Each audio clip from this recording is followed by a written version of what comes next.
Hello everyone, I'm Prabhat, and today I'm going to talk to you about machine learning.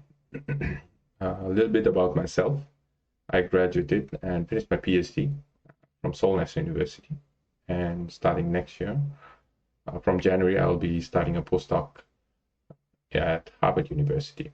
Throughout my graduate program, I did research and published numerous articles related to the development of machine learning algorithms, specifically targeting health-related data, sports analytics, and development of wearable devices.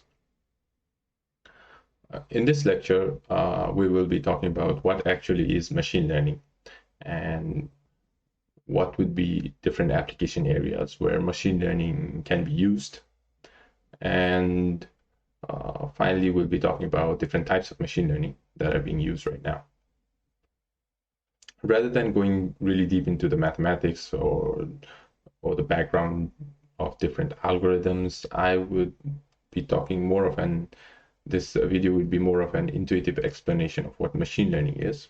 So you have a strong grasp of understanding of machine learning before you will be using it in your own data sets. And hopefully in next classes, we will go deeper into the mathematical background, and then I'll bring up some sample data, and we can do some coding together and use different algorithms. So what is machine learning? I like to take the explanation provided by Arthur Samuel. He was one of the pioneers in artificial intelligence and computer gaming. So in 1959, he said that machine learning is a field of study that gives the computers the capability to learn without being explicitly programmed. So what does this actually mean? So when we think about traditional programming, right? So what we do is we feed the computer with data, that is the input, and then a programmer, writes a program, a set of rules that the computer has to follow.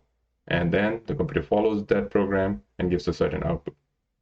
In this case, we can see that the computer is not actually learning, right? It's just following the intelligence of a human being. In the case of machine learning, what we do is we feed the computer with certain input data, and then we feed the computer with output data as well. Sometimes there is just input data. And what machine learning what the computer does is takes the data and builds its own program, its own set of rules. That means the machine is actually learning. That's why we call it machine learning. Now, there are three different concepts that has been interchangeably used when we talk about machine learning. So there is artificial intelligence, machine learning, and deep learning. Usually I see people using them for one of the other. But before moving on to what further explanations of machine learning, I would like to clarify what these three concepts are. So starting with artificial intelligence. So what is artificial intelligence? So it is the technique which enables a machine to replicate a human behavior. So actually the machine does not need to learn. So it just needs to replicate the human behavior. That means in the previous slide, I explained how traditional program, we can input a data and then we can write a program and the machine can follow or replicate. So now when we talk about machine learning, so what is machine learning? So machine learning is a subset within the artificial intelligence, which gives the program or which gives the machine or a computer the ability to learn without being explicitly programmed. So what we can say is all machine learning is artificial intelligence, but all artificial intelligence is not machine learning.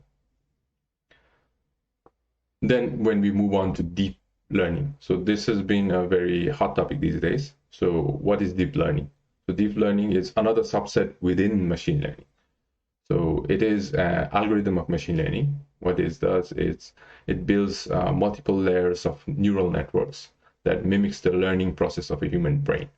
That means when we are a child, we don't know what are different things, how different things works, right? But as we grow older and as we interact with our environment, we build different behaviors and we build different concepts so that we will be effectively able to interact with the environment and learn. So this is more of a deep learning. But for deep learning, you need a massive amount of data, right? So imagine how much we learn throughout our lifetime to be able to function in the society. So this is more of a deep learning, and this takes a large amount of data. So what would be different applications of machine learning? So without us even realizing, machine learning is actually a very big part of our lives. So one of the examples would be, so every one of us use emails, right? So we realize that when we look at our spam folder, we see a bunch of emails that have been separated from the other emails that we actually see, right? So separating the emails from spam and real emails, that's actually done by machine learning as well. Next, we can see is we all love to take pictures and post it on Facebook, right? So every time we post on Facebook, we see that Facebook automatically tags our friends' faces. How is this done? So this is merely machine learning as well. So there is different algorithms that they use. They recognize the face of your friends and tag them. Quite amazing, right? And then other things that we usually use in our daily lives is we listen to music, we watch videos, and every time you can see that there are a bunch of recommendations, and you see that they are quite similar to the things that you are listening, right? So this recommendation system is also based on machine learning. Now, if we talk about more state-of-the-art application or more advanced application in the modern society, we can think of, say, autonomous driving.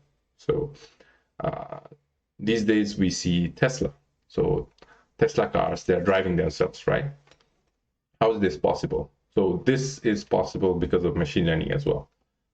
A little bit more advanced version of machine learning. So what it does is it takes a scan of its environment and see how to interact with its environment, how to detect objects. So there are different things that need to be considered. First is how many people are around, if people are crossing the street, how far is the car in the front. So you have to know the timing of when you want to apply the brake. So the autonomous driving is possible because of machine learning as well. So we're basically developing intelligent cars.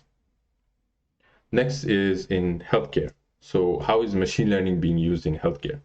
So it's been used for disease identification.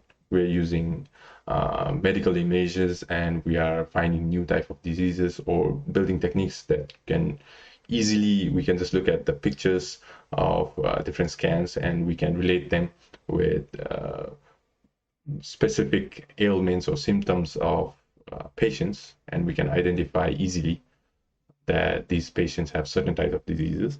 Or it can also use in drug discovery or monitoring the health of a person, finding if there are certain anomalies in your daily behavior or your daily physiological data. So next thing, I mean, all of us have seen this. So it's more on robotics. So you've seen this Mars rover. So how is this rover able to navigate somewhere like Mars, where we really don't have much information, right? We don't know the landscape, how the landscape will change. So the machine is interacting with the landscape and constantly building a model. It's learning to interact with that. And also in different service industries, in supply line, in manufacturing, robotics, machine learning is constantly being applied in robotics. So what would be other applications of machine learning? So there we can say pattern recognition. So when you want to know whose handwriting it is, or how we see the facial expression or emotions of people, and we can recognize the voice of people. Next thing we can look at is anomalies detection. as I said before, like health monitoring, health status of a person, or if there are any strange transaction being in your credit card, we can record that, and using machine learning, we can find out if there is any fraud transactions, and if there are any faults with machinery as well, like different equipment. If let's say because of rise in temperature of certain days there was a malfunction in the equipment, so we can predict that, or we can detect that using machine learning. And another is prediction, so like predicting stock prices or prices of the Bitcoin. We take the data from previous timeline, and then we try to predict how the stock prices will rise or fall in the future. And similar thing with the real estate and the currency exchange rate as well. So these are some of the common type of applications that we can think in machine learning. So next, we have to talk about what are the different types of machine learning. So basically, on a bigger framework, there are 3 different types of machine learning. First is supervised learning. Then we have unsupervised learning and reinforcement learning. So from now, I'll be talking about each of these types of machine learning and try to show you how these 3 are differentiated and what kind of data should be used when we are using these kind of machine learning.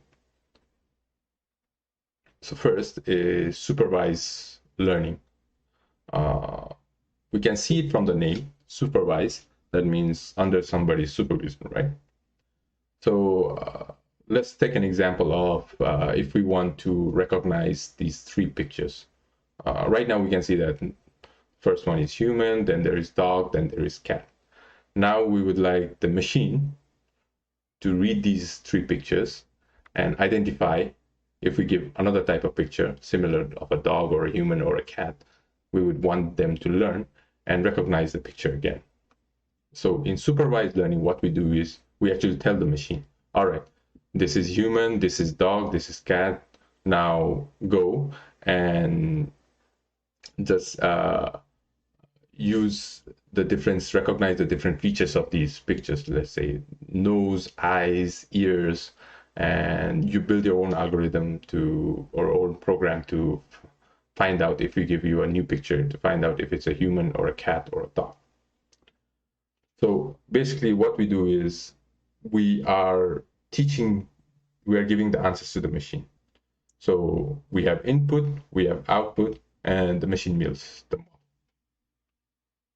So these inputs are called features. So what kind of features should be, so the type of model or type of algorithm that is to be used depends on what type of input we are providing to the computer, we are giving to the computer to learn. So these are called features as well. So depending on what kind of features or what kind of labels, as we call them labels as well, what kind of labels that we give them, the supervised learning can be divided into, is it a regression problem or is it a classification problem? So do you want to predict like certain values, continuous values, or do you want to differentiate into different categories? And we want to predict different categories. So first, talking about the regression problem. So this kind of regression problem is applicable for data that is more continuous with discrete numerical values. So what is a continuous value? Variable which can be infinite, but it's on a certain scale, so infinite number of values, such as your height, your weight. So even within your height, let's say from 80 to within your weight, you can say 80 to 70 kilos, right? You can infinitely take the numbers between these values. So that's why it's called infinite scale, and it's continuous values. Then we have time as well, like time to run. So that's a continuous valued number. Then we have temperature, and we also have, like, let's say, housing prices. How would the housing prices change over time, or depending on different characteristics of the house? So building up on, so I would like to take an example of, let's assume that you bought a house, right? And you want to sell this house now, but you don't know what price you would want to sell the house at. So if you put it too high, then people not buy it, and if you put low, you are on a loss, right? So how would you set the price of the house? So one way you can do is you can look at the size of your house, and you can go around your community and see at what size the house, you can record the size of the house, and you can record the price at which they are being sold. So let's say you have this kind of data sets. So you went to different houses, you recorded the size of the house and recorded the prices, right? So you can see the data of the price of the house against the size of the house. So what you can do is you can take a line that can, a linear line that can predict the price of the house depending on the size. Obviously, it's not going to be, it cannot completely encapsulate everything from the data, and it cannot give you very accurate, like 100% accurate values or price of your house, but you can have a certain estimate.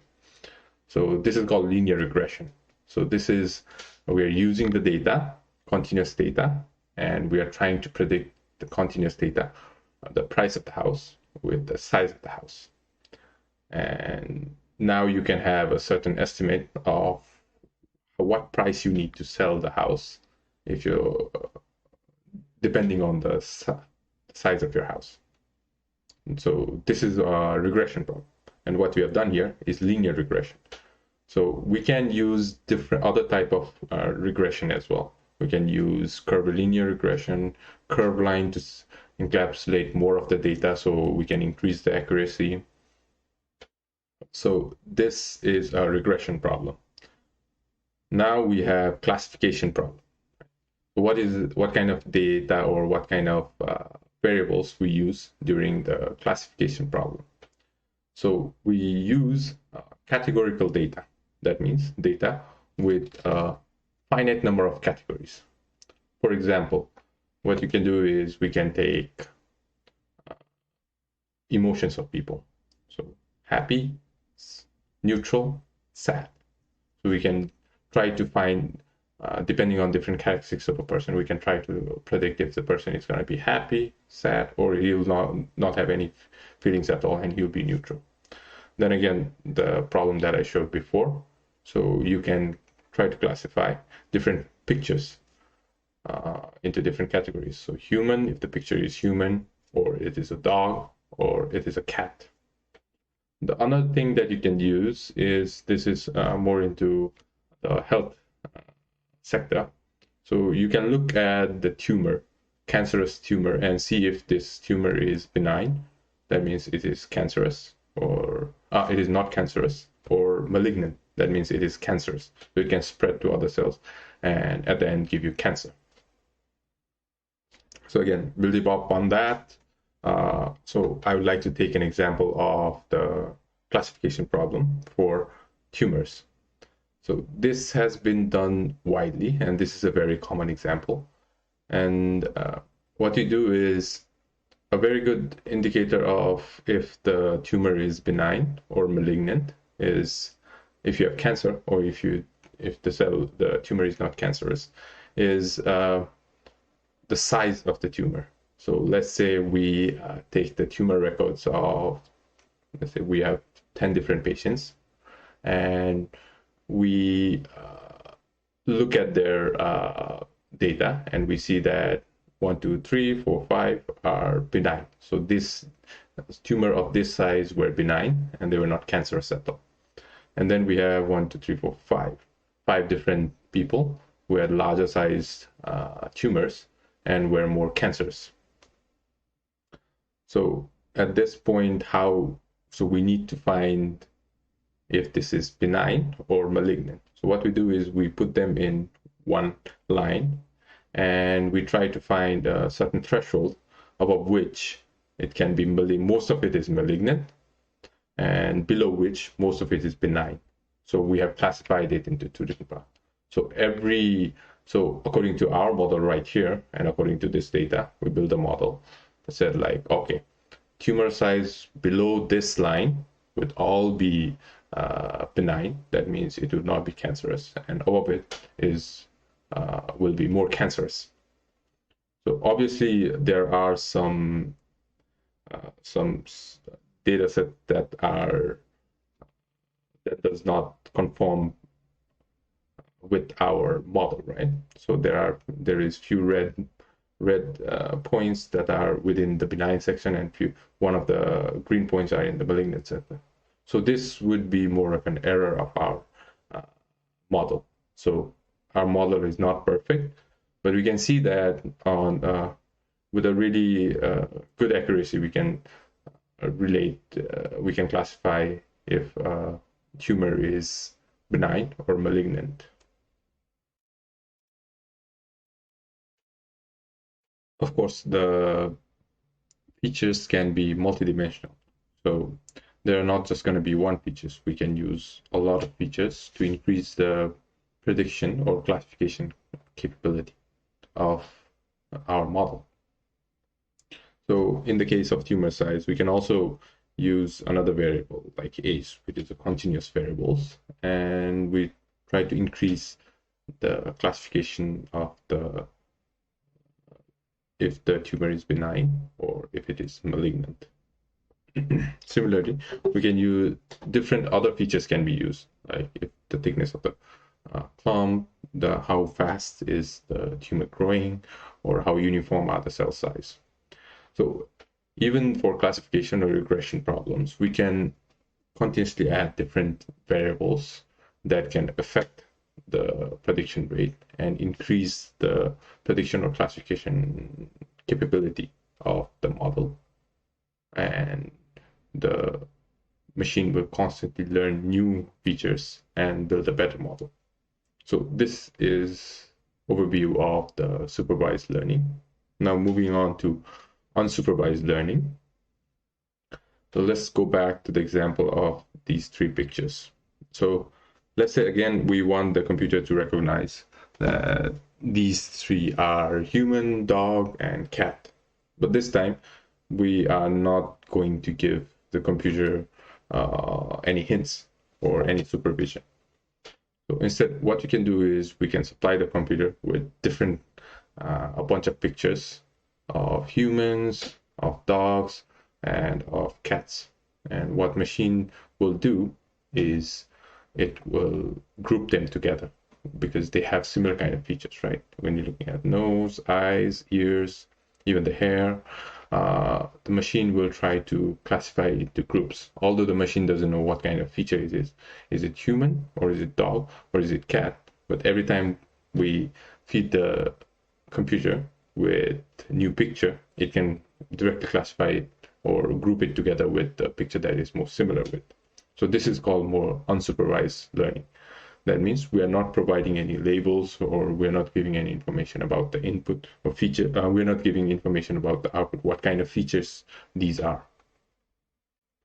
So this is the basic format of unsupervised learning. So we have different inputs, and then the computer will build a model depending on what kind of inputs it is by clustering all these inputs into like different groups. So this is cluster 1, cluster 2, cluster 3. If we have n amount of inputs, the model will classify them into different type of clusters, which are more interrelated with one another. So it's more into unsupervised learning. So what kind, how can you use unsupervised learning? So instead of just, yes, we can use it for classification as well. And other areas that we can apply it is anomalies detection. As I said before, for credit card transaction. So let's imagine you have various transactions that you have done over time, and you can see, let's say this is your transaction when you're buying food, like the time of day when you go and buy, the time of the week that you go and buy the food, or amount you spent on food, on housing, on entertainment, and then suddenly you have a transaction that is completely different from these three. So what machine learning can do is, when it's grouping together, you can find, oh, there is a strange data there. It's an outlier. So it will alert the credit card company that, all right, this person has a very strange transaction. You should call that person and ask them if the transaction is real or fake. That's how we can detect fraud or anomalies. Similar thing with different machineries.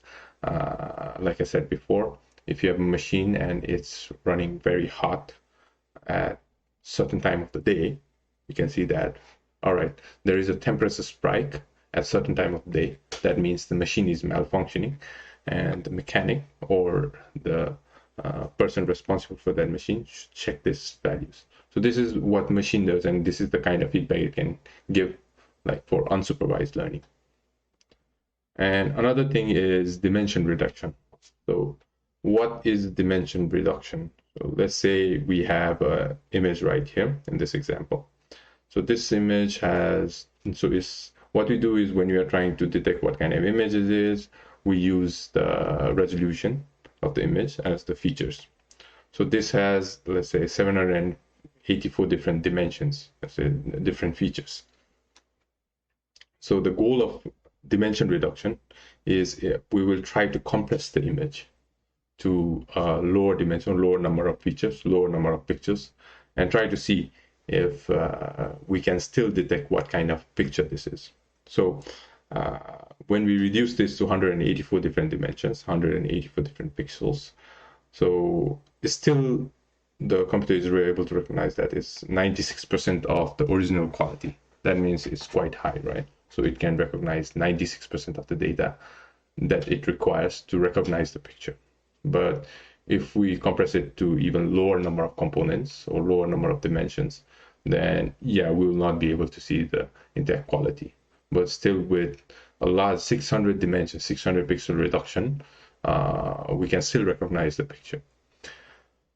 So where can this be used? Well, this is used when you have, when you want to reduce the computational load, or when you want to save energy, or when you want to use least number of features to recognize, let's say, a picture or recognize certain features of certain equipment. So this is when dimension reduction can be important, and unsupervised learning can allow us to reduce the dimension and reduce the computational load of the data, and reduce the computational load to have similar kind of effectivity in classification, prediction. So usually these are the steps that's taken before we implement other type of machine learning algorithms. Let's say we do unsupervised learning, we extract only the important features, like let's say 90% of the features, then we feed that data into the computer. So it doesn't need to form such a complex model. It just needs to have a simple model that can recognize with minimal number of features. So at that point, dimension reduction and unsupervised learning is quite important. So next will be reinforcement learning. So what is reinforcement learning? So I usually like to understand this. It's as when I was training my dog. So when we train our dog, what we do is we give them treats, right? Let's say we are trying to tell our dog to give their hand to us. And if they start giving their hand, we give them a treat. That means we're giving them a reward. So every time we put our hand forward, they put their hand on top of our hand. That means they learn this behavior. Or when they are interacting with the environment, they learn that there are certain areas that they cannot go to and certain areas that they can go to. Or they learn that there are certain areas that they need to go, where they need to go to the toilet. So the potty training the dog by giving them certain rewards, certain snacks, so they can repeat that behavior.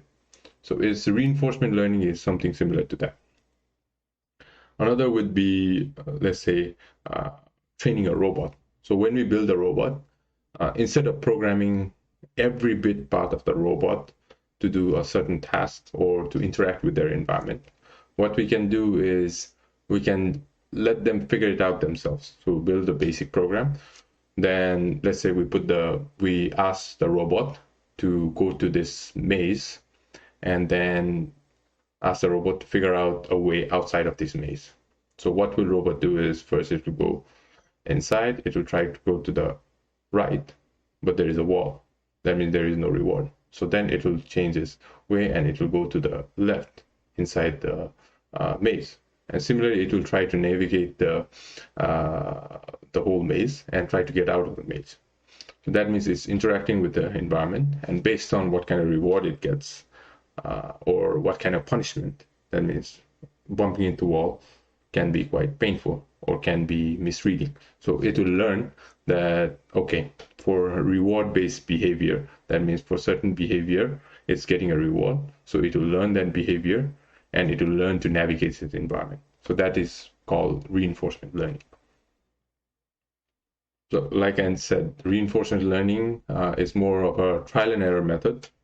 And of course, we would need the machine to do a lot of trial and error. That means it takes a vast amount of computational power for the machine to learn it, and then learn that it needs to make mistakes as well, so that it knows that not to do the same mistake over and over again. So the machine needs a lot of data and lots of training, and the computer needs a lot of computational power for reinforcement learning to be successful. So what type of areas can this be applied to? So like I explained before, autonomous driving. So only way for the car to learn autonomous driving is it needs to see how the car is interacting with the environment. So I think most of us have seen that before. So there is a camera on top of the car and it's recording every behavior. So behavior of the people when they are crossing the street, behavior of the cars when they are beside them, when they are behind them, when they are in front of them. So these are kind of things we cannot ask the human beings to program into a car, right? So these are the kind of things that the car will follow driving of a human using a camera, and it will record everything. So we need a vast amount of data so that the car can actually learn. So the autonomous driving is possible. Similar thing with robotics, like I explained before as well. When you want to send, let's say you build a robot to go to Mars, right? So you would want the robot to, first we'll take aerial pictures, we scan the environment, we send the robot there, the robot will interact with the environment, and there are other different factors as well. Let's say there is changes in temperature, changes in the wind pressure, and then there is changes in the wind direction as well. So the computer needs to constantly learn in that environment and constantly seek reward-seeking behavior. That means, let's say for the space exploration, they don't want to strike a stone and fall down. Then they need to rise up again. So they would want to avoid those kind of behaviors and maintain stability as well. Next would be gaming. So in the gaming environment as well, we perform actions to increase our reward. So to increase the reward and decrease the amount of penalties or punishment is the main goal of reinforcement learning. And these are the three main areas where reinforcement learning can be widely used. But again, for this to be possible, we would need a large amount of data and large amount of learning time as well. And the process can be quite complex. So a recap of the three different types of learning. First, we have supervised learning, then we have unsupervised learning and reinforcement learning.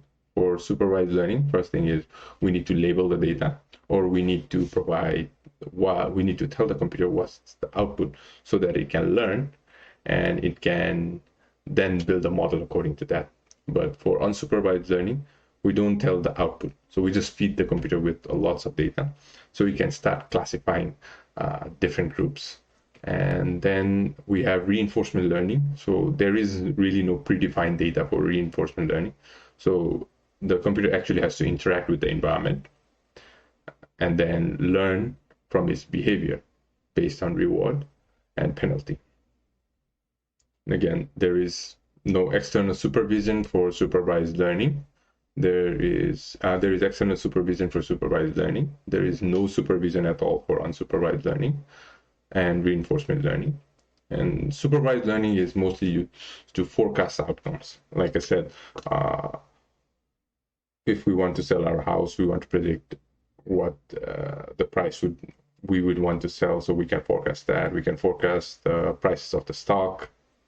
And for unsupervised learning is to discover underlying patterns or trends in the data. So let's say the recommendation system for music and videos is a common form of unsupervised learning, or classifying different pictures so that we can tag people in our photos. That's unsupervised learning. And in the case of reinforcement learning is to learn a series of actions. So the computer has to actually interact with the environment, try to make mistakes. Like humans, we make mistakes, and then we learn from those mistakes. And then supervised learning, again, is a direct feedback system. So we're providing direct feedback. Unsupervised learning is no feedback. And for reinforcement learning, it's a reward system based feedback.